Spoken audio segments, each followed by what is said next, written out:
Thank you, Ms. Lee, and thank you, Mr. Chairman. We wanted to expand a little bit and sort of walk you through the rationales for the three potential outcomes that we've presented in our memo.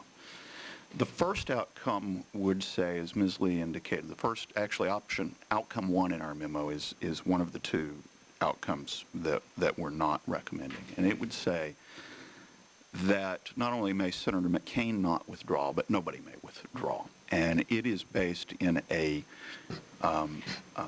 close reading of the text of both FECA and the Matching Payment Act. FECA provides that any candidate who is determined to be eligible for matching funds shall be subject to spending limits. And conversely, it binds the government by providing that a candidate that the Commission shall certify a candidate who is eligible as entitled to payment of particular amounts, and that the Treasury shall promptly pay those amounts once certified. In this reading would note that there's an awful lot of mandatory language there.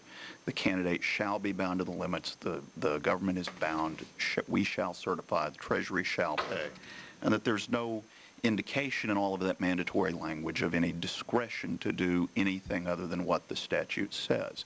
And if you were to read that very restrictively and in a very textualist manner, you could come to the conclusion that withdrawal isn't permitted by the statute, that once a candidate is determined to be eligible, that certain things happen and they are bound to happen and that they can't be reversed.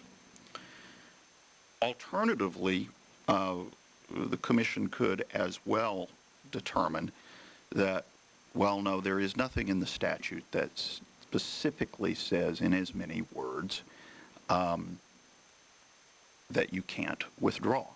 The Commission has in the past permitted candidates to withdraw from the matching payment program, and the statutory silence, according to familiar principles of administrative law like the Supreme Court's Chevron decision, and even cases that we have been a party to, such as the D.C. Circuit's Kennedy decision in 1984, would say that that's a statutory silence that the Commission, that it is the Commission's job to fill, so long as its interpretation of the statute isn't arbitrary or capricious or contrary to the terms of the statute.